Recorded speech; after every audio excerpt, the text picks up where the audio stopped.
Well, welcome back to the Digging Trenches podcast, where we aim to help you raise your children to love Jesus and follow him all of his days. Today, I'm joined by Brandon Scroggins, who is the pastor of Reformation Baptist Church in Wetumpka, Alabama. But I wanted to give a little extra time to do an introduction for you because I know that most of our people are not familiar with you. So if you're not interested in introductions, please just forward on. You're not going to hurt my feelings. I'm not even going to know you did it. That's all right. But you have been such a blessing to me and my wife. If people don't know Watson Brandon, you are the Brandon behind that. I was thinking the other day, and you are actually, now that I'm 32, you have been in my life for half of my life. Wow. So Wow. I grew up going to a different church in Wetumpka, but you were a youth pastor. But I went to that church, but everybody in town knew you had the cool youth group. And the best part was you had your youth group on Thursday nights. So Mm-hmm. I knew I was Yep. 16 because I was driving. So on Thursday nights, I was able to drive to your youth group. And That's how it started. we're in church right now. I can't say I always had the right intentions. I didn't get saved until 2020 or 21, I believe. But ever since then, you were my wife's youth pastor. Growing up, you were with her when she came to Christ. She shares that story a lot, and obviously a tender, awesome moment. But you've also been a huge help in growing, especially getting into ministry, where to go to school, all those things. You have played such a vital role in those. So I thought it absolutely fitting because you're also the person who introduced me to family worship. So I went to Bible college, never heard about family worship. I went to seminary, never heard Mm-hmm. about family worship.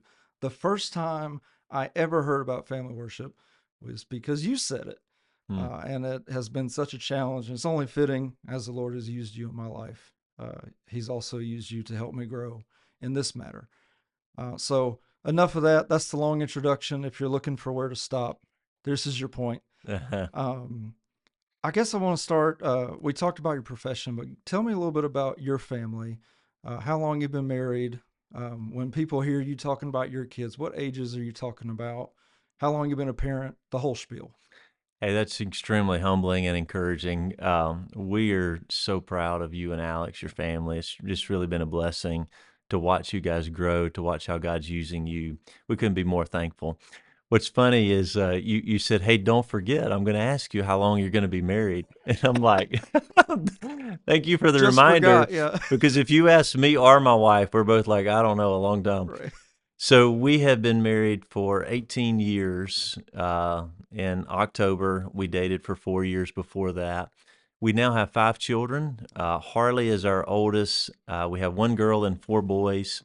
And Bless then, her. yeah. So after Harley at 14, we have Micah at 12. Then we have Owen at 10. And then we have Titus and Jude, who are 9 months. So we're ranging the spectrum, and they keep changing their ages. So I keep forgetting their ages, but it's a full house, and we are really excited. All And right.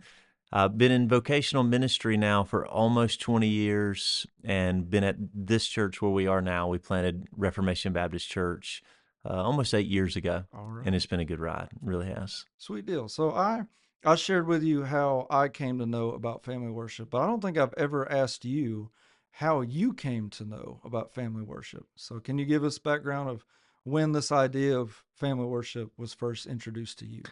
So that's a great question. Growing up, I was raised in a Christian home. My parents were wonderful parents, but they did as much as they knew. Mhm. So they took me to church on Sundays. They took me to Sunday school.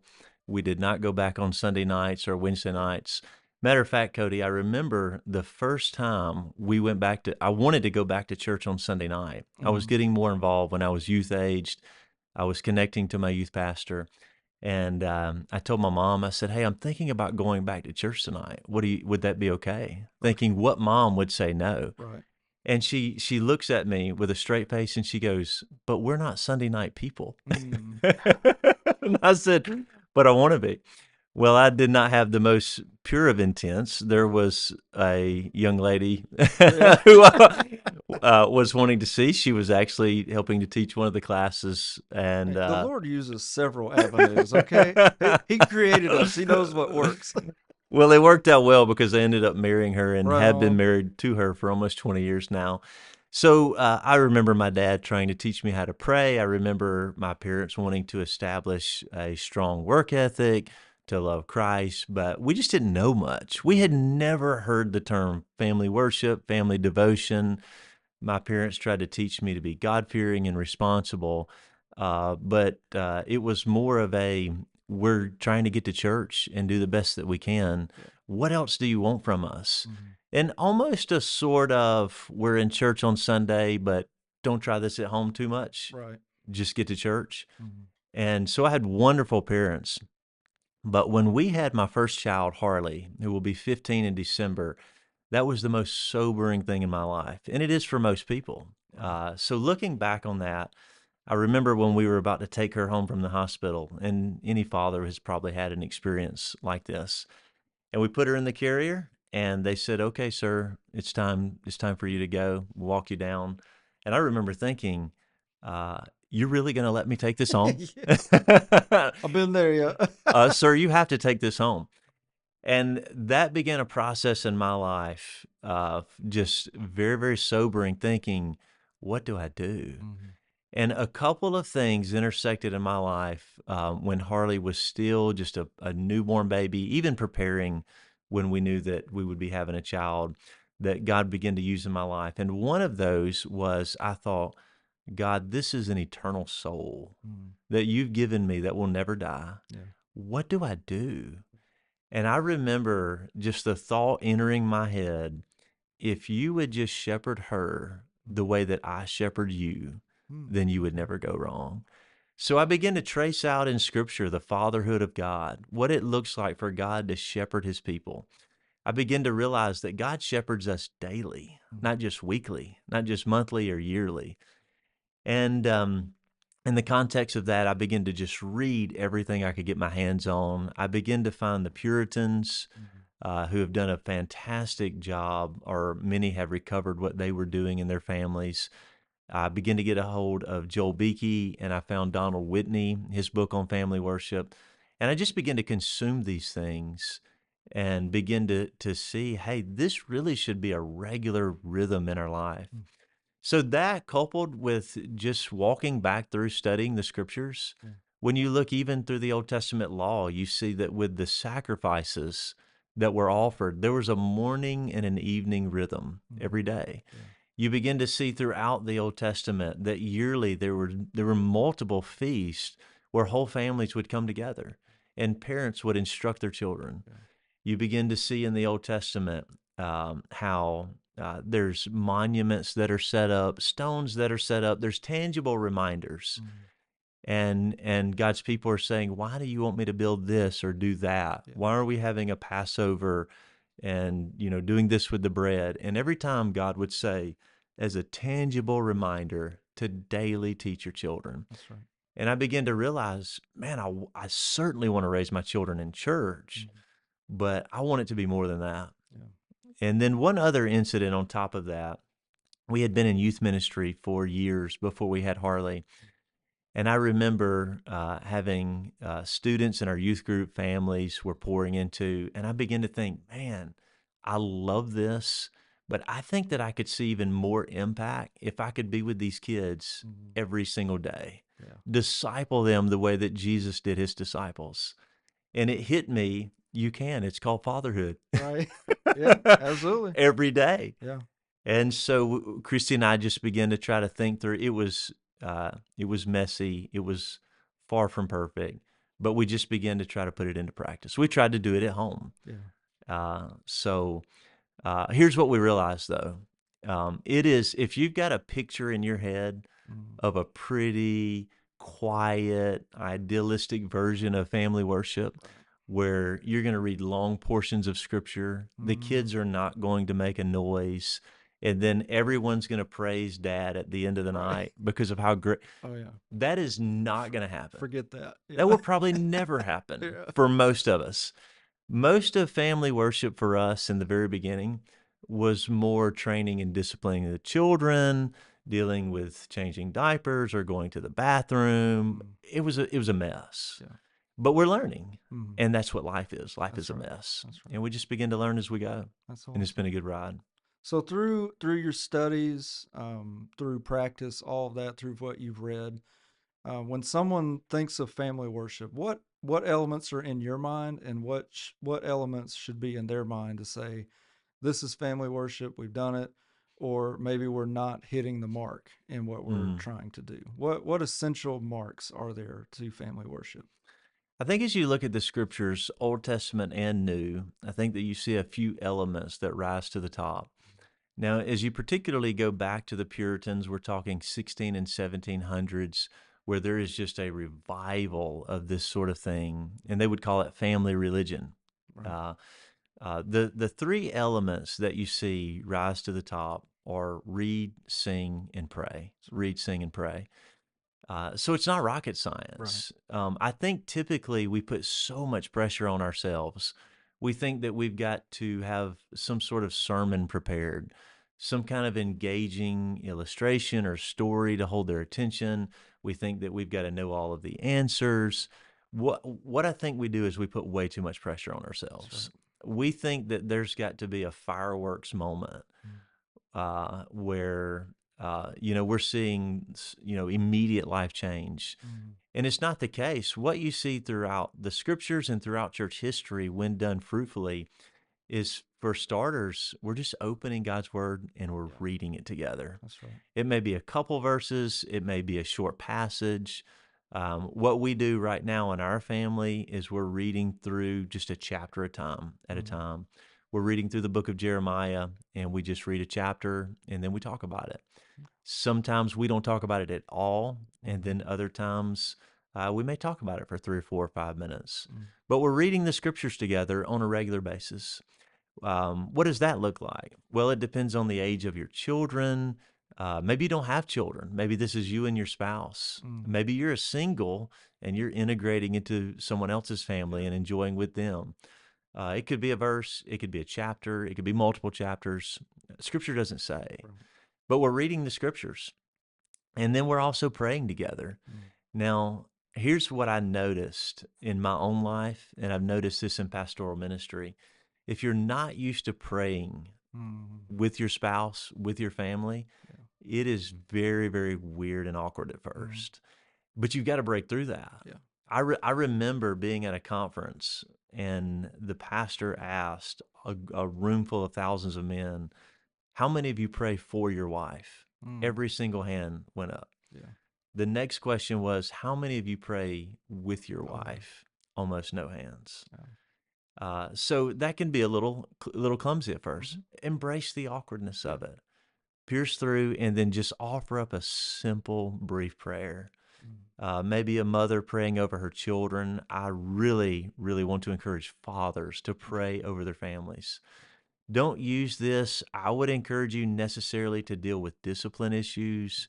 Do that, but let it be a joy. yeah. Pray a blessing over your family. Mm, Don't pray in these long, extravagant, don't feel the pressure yeah. to impress people with your prayers. Just pray simply to the Lord. Yeah. So you're reading the scriptures, you're praying just simple, short prayers of blessing, and then singing together. You know, the hardest part for us to develop was singing. Mm-hmm. If you're not a musical family, Okay. that's probably even more awkward than Yeah. praying. So what we would do is just whatever our church is singing, we would pick one of those songs, and then we would just begin to sing together. Mm-hmm. And it sounded horrible. It probably still does. It was awkward, but the more you do it, the sweeter it Yeah. becomes. And so if you're not used to doing family worship at all, just start opening the scriptures together Yeah. for 5 minutes a day, 3 minutes a day. If you are, start praying together. If you're doing that, start thinking about singing to the Lord together. Mm, I would really encourage, make it a joy, yeah. something to be looked forward to. That's crucial. I mean, I when I first started trying to do family worship, I started. We would go all the time to people's homes who were doing it regularly, like they were Mhm. years into this, and they'd have a piano at their house. They'd have a Mhm. full hymnal. They got a write out, and I'm like, I Yeah. feel so inferior right now. I am not doing anything like these Uh-huh. guys. This is such an area that it's so easy to see what everyone else is doing really well. It's almost like the social media of Mhm. church almost. Like you put your highlight reel Yeah. out to see, and that this is one of those things that if if you're already self-conscious about this and you're seeing what others are doing, Mhm. it's going to be so easy to think, "Oh, I'm not there." Yeah. Like the do something. That's the argument here. Mhm. It's been such a blessing to see how something your kids, your wife, man, they pick up on those things Yeah. so quickly. But I want to ask, um, we've been really fortunate. The Lord has blessed us tremendously. You work from home. I have a pretty flexible schedule to where I can read people like Jonathan Edwards, how they Mhm. were uh, doing family worship morning and evening. Mhm. Those things are really easy to implement in our schedules. Mhm. But I know there's going to be people listening to this where both parents are working outside of the home, Mhm. kids are going to school, maybe got extracurricular things going on in the evenings, Mhm. and all they're thinking throughout this is busy, busy, busy, always things to do. We're always on the go. How how do you handle it to schedule? Like we don't want to say if you don't do it, we want to present the ideal Mhm. of if you can do this daily, awesome. But I don't want to present that ideal and at the same time make someone feel guilty or shameful Mhm. because maybe that's not the life circumstances they have right now. Yeah. So how would you go encouraging a family who that typical American, both parents working outside the home right now, next steps of scheduling family worship in their home? Yeah, so I would give two pieces of counsel. See, family worship and thinking through when I'm going to do this and how I'm going to do it. I liken it to New Year's resolutions. Mm, January 1st, everyone's going to the gym and everyone's going on a diet. that's And right. they say that by Valentine's Day, almost no one's in the gym and almost no Mm, one's on a diet. I would give two pieces of counsel. Number one, be realistic. yeah. Be realistic. So if you've never really done family worship, Mm, just shoot for once a week. You yeah. might call it your family meeting, your family gathering, and do the best you can to guard that time. Mm, It could be Sunday evenings, Saturday evenings. Set something aside. If you've already begun to integrate that into the life of your family, but you're not as consistent as you would like to be, then the next step may be, hey, and this has been our plan from the beginning. Shoot for every day, and then if you've never done it, then you're happy with once a week. mm, Shoot for every day, but if you begin to get your family used to it, maybe you're happy if you can get two or three a week, mm, and then build on that. The problem I think for many of us is we fall off the horse. We yeah. miss a day, which Mm, turns into a week, and then we feel guilty going back to it. mm, But you've just got to get back on the horse. yeah. Just so you haven't done family worship recently or in a long time, Yeah. start tonight. Yeah. Start tomorrow night. So be realistic. Mm, But my next counsel is take the long view. yeah. Take the long view. Mm, Donald Whitney tells a story in his book of how his family worship, particularly with his daughter, mm, it was never glorious. mm, It was always something that they just did on the go. They barely fitted in. He never thought that a single time they had family worship, it really seemed impactful. And then he tells the story about how when his daughter graduated in front of a whole school of people, she gave an address quickly to her father. And she began to weep about how mm, the most influential thing in her entire childhood and growing up in the Whitney home was family worship. mm, And her dad begins to weep, thinking, I never even realized that you were honestly yeah. paying attention. And so what he did is he took the long view, and you Mm, realize you're probably not going to have many explosive moments. mm, What you're going to have is a lifetime of accumulation of small moments, Yeah. and they add up over time. That's right. So be realistic and take the long view. And then practically, honestly, a fair amount of our family worship is done on the road. Yeah. Um, uh, there's always moving pieces. There's things that are going on. Life happens. But you know what? We find ourselves on the road a fair amount, Yeah. quite a bit. So whoever's whoever's in the passenger seat, they're reading the scripture. Mm. We're praying together. We'll sing. We'll talk about it. But you want to establish the best you can a pattern, Mm. and you want to do that as frequently as you can. And then you want to guard that time. Yeah. Could be in the morning, could be in the evening. Maybe you're fighting for a second. Mm. So you're doing it while you eat. Yeah. You're doing it on the way to the ball field. Mm. Just begin to integrate it into your life in some way, and then be as consistent as you can. Mm. Be as clear, be as concise as you can. Don't think that it's not worth doing Yeah. if we can't read 3 chapters and then 2 other books or whatever. Mm. I think that it's way more effective. Everybody's different, but I Yeah. think that it's way more effective to do it consistently, Mm. uh, but if need be, shorter Yeah. and more doable, so that it doesn't feel daunting. Mm. It just is part of the rhythms in your life, and over time, it will be. Yeah. It will be. As much as we say we want fathers to lead in the home, especially in this endeavor, I found my wife to be such an encouragement. I remember one time in particular, I don't remember all the circumstances, but it was a bad day. This is when I was plumbing, and it was a bad day at work. So I come home, and it's like I know I have to read the scriptures to my kids, Mm-hmm. and nobody's listening. I got a Mm-hmm. house full of little kids, and they are not listening to what I'm Mm-hmm. saying. And I just shut the Bible. I'm like, okay, never mind, never mind. I'm angry. Mm-hmm. And Alex was such a tender encouragement to be like, hey, it's okay, keep trying.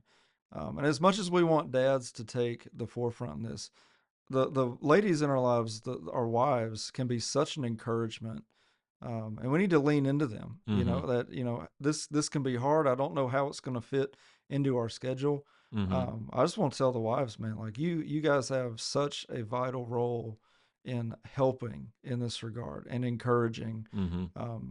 Sometimes men, we just need to hear that we're doing a good job, Mm-hmm. because in my head I'm not doing a good job. Mm-hmm. I am blowing this. My kids think I'm a doofus, whatever it might be. Mm-hmm.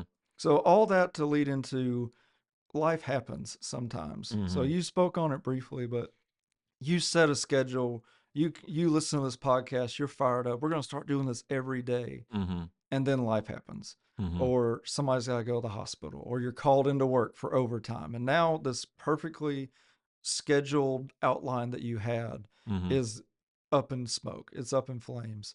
What's your encouragement to that person that they listen to this, they want to move ahead, but life keeps happening, things keep coming up, and it just seems so difficult to get any sort of regular routine going? Yeah.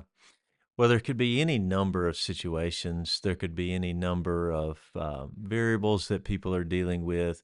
But I think what we need to remember is that to one degree or another, Mm. life happens to all of us. That's right. We all go through seasons to where unexpected tragedies, or maybe just a season of busyness. Mm. What'll happen in our life is we'll hit seasons of busyness. They're fairly predictable, but not always Yeah. when we know that's going to happen. And I look at my wife and she's like, hey, you know that this is just a busy season right now. Mm. It's okay. And so you just bear with that. And then you do the best that you can with the time that you have. And like I said, whether it's on the road or you're just burrowing out a particular time period once a week, you're bearing with that. Yeah. But the other thing that I've noticed in my life and others as a pastor is if our life is just a continual season Mm. that never ends, Yeah. unless there's some sort of extended circumstances that just cannot be helped, Yeah. we may need to back up and just say, hey, it's time for us just to sit down and think, where are we going? If we continue to live and do what we're doing, what's the trajectory? Yeah. And so kind of life perspective, Mm-hmm. and that's good for us at times. And what that can do is cause us to recalibrate our lives Yeah. and to begin to take everything off the table and then one at a time establish, okay, this is of first importance. Mhm. We really need to carve out Yeah. making sure this is essential. So I would say bear with seasons of busyness, of unexpected things, but also don't let that continue for too long if you can help it. Yeah.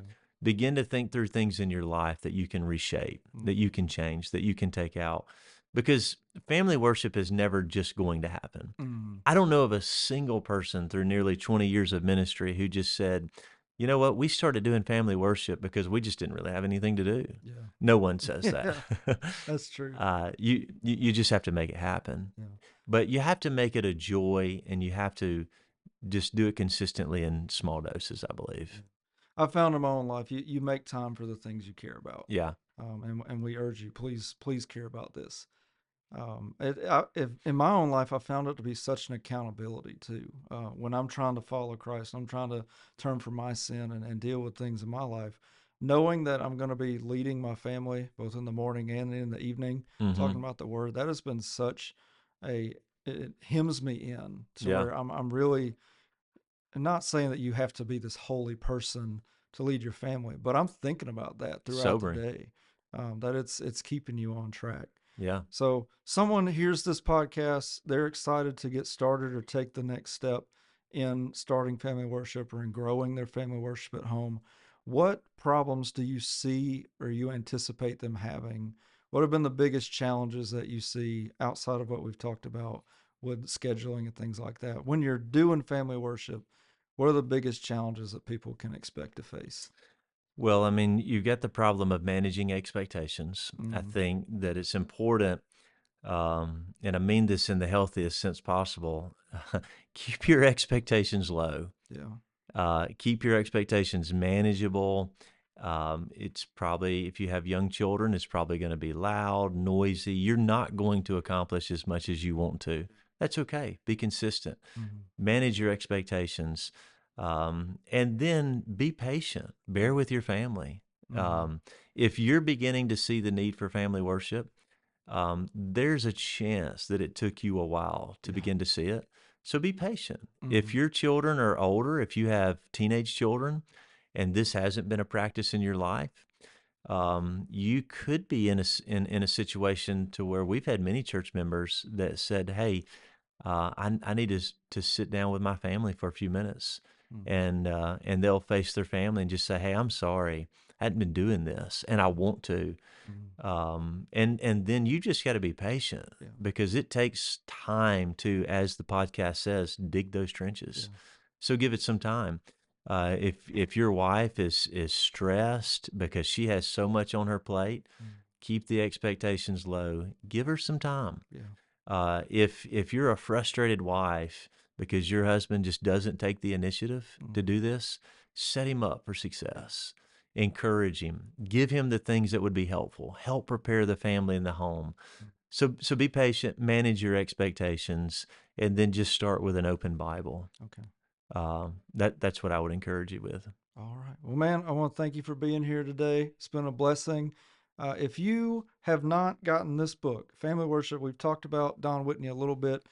You need to read this book. As a head of household, you need to read this book. If you are a member of Valley Baptist Church, track me down in the halls. I have a free copy for you. You need this book. And as we've said many times through, what's the reverberating line you're going to hear in this book is do something, start somewhere. That's my encouragement to you today. I have found in my own practice of trying these things that God is so merciful to meet you right where you are. That if your desire is truly to worship Him, to please Him with your life in this area, and you try something, you take one step, He is so gracious and merciful to meet you right where you are.